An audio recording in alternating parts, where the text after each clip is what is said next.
Some rule by force, and some transform the world simply by seeing what no one else does. Leave a comment telling us where you're watching from, and subscribe to the channel to get stories that touch your heart and make you think every day. Let's go on this journey together. The Miami sun still blazed on the horizon when Aline crossed the main gate of the Al-Mansour estate. Her steps were light, almost inaudible, trained to avoid disturbing. In her left hand, she carried a bag of cleaning supplies, and in her right, the small hand of Imani, her 13-year-old daughter. The girl came along because there was nowhere to leave her. No relatives, no trusted neighbors. There were only the two of them, mother and daughter, bound by a foreign language, by a country that didn't want to see them, and by an invisibility that had become a habit. The estate was a fortress of white marble, mirrored glass, and gardens that looked like artificial sets. Fountains sang in Arabic, as if luxury could translate into music. Inside, the air conditioning chilled the skin. The walls displayed gold-framed paintings, Persian rugs, and crystal chandeliers that hung from the ceiling like trapped constellations. Everything was spectacle. Everything was power. That afternoon, the house was in an uproar. Zamir al-Mansour, the owner of it all, had summoned foreign investors, lawyers, translators, and secretaries for the closing of a multi-billion-dollar deal. They were men in dark suits, silk ties, silver laptops, and calculated smiles. They moved through the room as if they commanded not just the space, but time itself. Aline had been instructed to clean the main hall while the meeting took place. She was to be quick, silent, efficient. "You're good at this," the housekeeper had said. Without meeting her eyes, Imani would sit in the corner, quiet, invisible. The girl obeyed. She sat with her legs crossed, her back against the cold wall, and opened the blue notebook she always carried with her. It was an old notebook, covered with faded gift wrap. Inside, handwritten, were lessons her grandfather had given her before he died. Verb conjugations, ancient proverbs, excerpts from classical poetry. He had been a professor in another time, in another country, in a life that seemed unreal. He had taught his granddaughter the root Arabic, the forgotten dialect of old mosques and 19th-century legal contracts. "Language is memory, Imani," he used to say, "and those who forget their language forget who they are." Now, in that cold hall, surrounded by men speaking with arrogance, Imani flipped through the pages of the notebook as if praying. She didn't fully understand what was happening, but she felt the tension of something important in the air, something big, something that, somehow, didn't feel right. In the center of the room, on a glass table, lay a thick document. It looked like an old book with yellowed pages and letters written in black ink. It was the contract. Zamir al-Mansour smiled as the men tried to read it. "It's old legal Arabic," he explained, with a pride that sounded like disdain. "I don't expect you to understand. Not everyone has access to this kind of knowledge." The translators hunched over the text, whispering among themselves. One of them admitted, embarrassed, that he couldn't decipher certain terms. Another asked for more time. Zamir laughed. That laugh filled the room like smoke. And then Imani looked up. She saw, projected on a screen at the back, a section of the document. The letters were curved, elegant, almost musical. She recognized the style immediately. It was the same Arabic her grandfather had taught her. The same sentence structures, the same archaic vocabulary. Without realizing it, she murmured the translation of a line, quietly, almost to herself. But the hall heard. The silence was immediate. Everyone turned. Aline froze with the mop in her hands. Zamir frowned, searching for the source of the voice. And then his eyes fell on the black girl, sitting in the corner, an old notebook in her lap. "You can read this?" he asked, his voice wavering between surprise and disbelief. Imani nodded. Her fingers trembled, but her eyes were steady.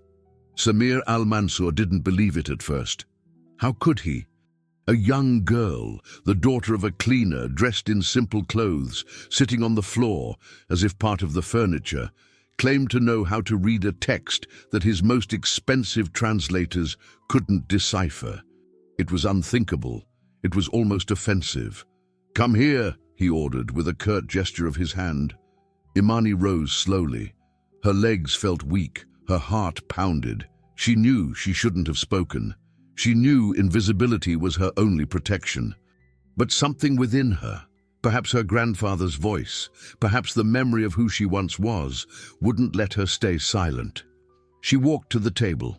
The men moved away, suspicious, as if her presence contaminated the environment. Aline, paralyzed a few feet away, whispered a prayer in her native tongue. The document was placed before Imani. It was dense pages, full of clauses and subclauses, written in an ornate calligraphy that looked more like art than text. Samir crossed his arms, skeptical. "If you can read it, then read it, out loud." The girl took a deep breath. Her eyes scanned the first few lines. She recognized grammatical structures she had studied in her grandfather's notebook. She recognized idiomatic expressions he had patiently explained to her by candlelight in the last months of his life. And she began to read. Imani's voice was low, but clear. Each word came out with the precision of someone who knows the weight of what they are saying. She translated not just the literal meaning, but the context, the subtext, the hidden intentions. And as she continued, something strange began to happen. Clauses that seemed innocent revealed themselves to be traps. Technical terms, seemingly neutral, hid property transfers. The contract, presented as an equal partnership, was in reality a meticulously crafted web of fraud. Whoever signed it wouldn't become Samir al-Mansour's partner. They would become his victim. Samir's face began to change. The smile disappeared. Arrogance gave way to nervousness. He tried to interrupt her. "That's enough. I think we understand." But Imani didn't stop. She continued reading calmly, as if she were simply fulfilling what had been asked of her. She exposed every fraudulent clause, every manipulated paragraph, every legal trap hidden beneath the beauty of the old handwriting. The foreign investors exchanged tense glances. One of them, a grey-haired man of European origin, stood up, furious. "Is this true?" he asked Samir, his voice cutting. Samir stammered something in modern Arabic, trying to change the subject. But the damage was done. Imani's translation was too precise to be ignored. The lawyers confirmed it, looking at the document with increasingly somber eyes. The fraud was there, exposed, undeniable. The room erupted in accusations. Voices rose in 3 different languages. Laptops were snapped open. Calls were made. Samir al-Mansour, the man who commanded through language, through opacity, through control of information, watched his empire crumble before a 13-year-old girl. Aline, still clutching her cleaning rag, wept silently. Not from fear, but from a pride so immense it ached in her chest. Imani, meanwhile, stood tall, the blue notebook pressed against her chest. She didn't smile. She didn't gloat. She simply knew she had done what was right. Night fell over Doha like a heavy shroud. The Al-Mansour mansion, once bright and festive, now breathed tension. Foreign investors had bolted, their lawyers in tow, vowing investigations and lawsuits. Samir al-Mansour locked himself in his study, yelling into the phone, trying to contain the wildfire Imani had ignited with her words. Aline and her daughter were unceremoniously dismissed. The housekeeper ushered them out the back service entrance, not meeting their eyes, as if their presence was now an embarrassment. "Don't come back tomorrow," was all she said before shutting the door. On the dark street, mother and daughter walked in silence. Aline shivered, not from the cold, but from fear. Fear of what they would endure, fear of retribution, fear that her daughter's courage would turn into a curse. "Why did you do it?" she finally asked, her voice choked. Imani looked at her mother, her eyes shining in the lamplight.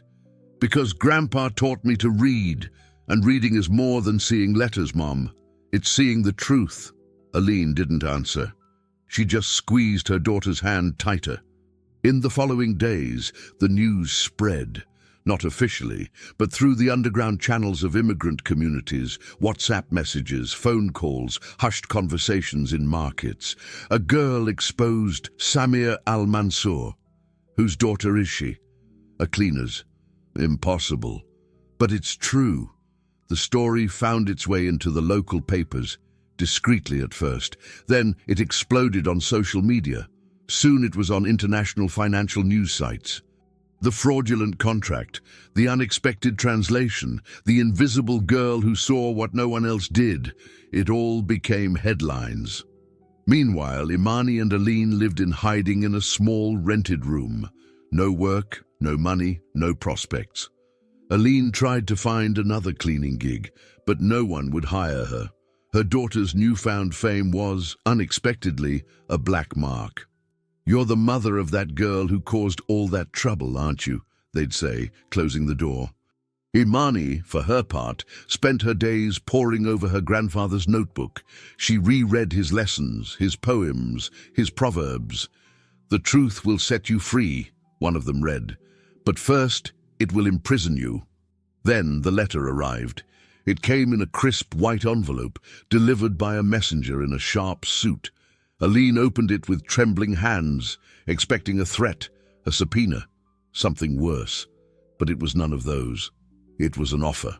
One of the companies defrauded by Samir al-Mansour, a European holding company, was offering Imani a full scholarship. Education at an international school, room, board, everything covered. And more, they were offering Aline a job, not as a cleaner, but as an administrative assistant in the legal firm investigating contract fraud in the region. Aline read the letter 3 times. Then she looked at her daughter, disbelief etched on her face. Imani smiled, a small smile, but a true one. "See, Mom, the truth sets you free." 3 months later, Samir al-Mansour was brought to court. The case had taken on international proportions. It wasn't just a lawsuit for contract fraud, it was a symbol. The magnate who used language as a weapon, who profited from others' ignorance, was now facing justice in the public square. The courtroom was vast, modern, with glass walls that overlooked the gleaming city of Doha. The seats were packed. Journalists, lawyers, the curious, victims. Cameras were rolling. The world was watching. Samir entered with a team of 10 lawyers. He wore a charcoal suit, a dark blue tie, and maintained an impassive expression. But his eyes, when they met Imani's in the gallery, betrayed something. Perhaps rage, perhaps fear. Imani sat beside her mother, dressed in the uniform of her new school. She seemed smaller there amidst all the pomp. But she wasn't afraid. She held the blue notebook on her lap, as always. The prosecutor called Imani to the stand. She rose, walked to the front, and ascended the steps. The judge, a man with a grey beard and stern eyes, looked at her with curiosity. "You are Imani, daughter of Aline." "Yes, sir." "And you are the one who translated the contract in Old Legal Arabic?" "Yes, sir." The judge picked up the original document. He asked her to read it again in its entirety before the court. Imani obeyed. Her voice echoed through the courtroom firm and clear, translating each clause, each trap, each deception. Samir's lawyers tried to object, arguing that the girl had no official credentials, but the judge cut them off. "The translation is accurate. I have verified it myself with 3 independent specialists, and they all confirmed this child reads classical Arabic better than most professional translators." A murmur swept through the room. Samir al-Mansour closed his eyes. When Imani finished, the judge thanked her. She returned to her seat and Aline hugged her, trembling. The verdict came hours later. Guilty. Contract fraud on multiple counts. Samir was ordered to return all defrauded properties, pay millions in damages, and serve a prison sentence. As they left the courthouse, reporters swarmed Imani. "How did you learn to read like that? Who taught you? What do you feel now?" She looked at the cameras, serious. My grandfather taught me. He said language is power, and that power should serve the truth, not the other way around. The words went viral. They were repeated on TV shows, in articles, in speeches. Imani became a symbol, not of revenge, but of restored dignity. Samir al-Mansour's conviction changed many things, not just for him, but for the system that had propped him up. Investigations were launched into other businessmen who used archaic languages in contracts to deceive foreign partners. Laws were proposed. Transparency became the watchword. And at the center of it all, without having sought it, Imani found herself transformed into an icon. She received invitations for talks, interviews, events. Universities wanted to study her. NGOs wanted to honor her. But Imani refused almost everything. She preferred to be at school, studying. She preferred to be with her mother at home, reading the blue notebook by the window light. Aline, meanwhile, was blossoming. Her job at the law firm dignified her. She learned quickly, assisted with simple translations, organized documents. For the first time in years, she was seen. She was heard. She was respected. One day, her boss called her into his office. Aline, I'd like to offer you a promotion. We're launching a community translation department to help immigrants navigate contracts, legal documents, and we thought you'd be perfect to lead it. Aline was speechless. She accepted, of course, and soon realized she was doing exactly what her daughter had done, using language to liberate, not to imprison. One Saturday afternoon, mother and daughter returned to the Al-Mansour mansion, not to work, but because the property had been auctioned and some of the proceeds would go to an educational fund for immigrant children. They were invited to the ceremony. The mansion felt different, empty, silent, without its former arrogance. It was just a house, big, yes, but soulless. Imani walked through the hall where it had all begun. She looked at the corner where she had sat, invisible, 3 months earlier. She smiled. "Are you okay?" Aline asked. "I'm fine, just remembering when no one saw me." Aline hugged her daughter. "Now everyone sees you." Imani shook her head. "No, Mom. Now I see myself, and that's what matters." 2 years passed. Imani graduated high school with honors. She received full scholarship offers from universities in Europe, Canada, and the United States. She chose to study linguistics and human rights.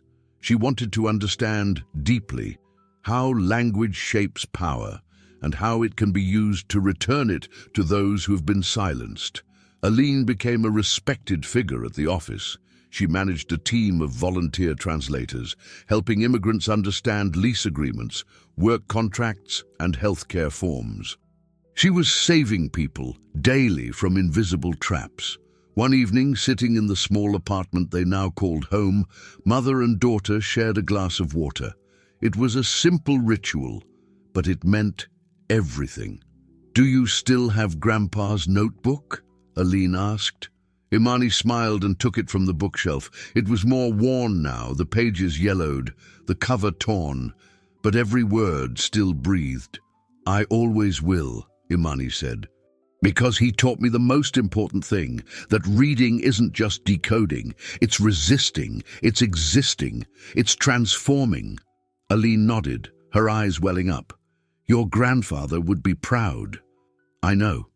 And you, Mom? Are you proud?" Aline held her daughter's hand, more than any word can say. They sat there in silence, as the city outside pulsed indifferent.